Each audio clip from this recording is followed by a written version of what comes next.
बिस्मिल्लाहिर्रहमानिर्रहीम।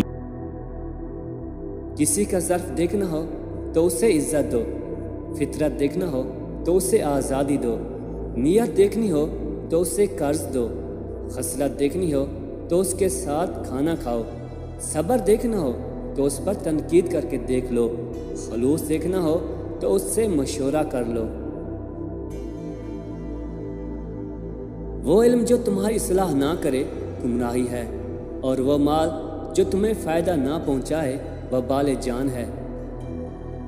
कोई तुमसे भलाई की उम्मीद रखे तो उसे मायूस मत करना, क्योंकि लोगों की ज़रूरियात का तुमसे वाबस्ता होना तुम पर अल्लाह ताला की इनायत है।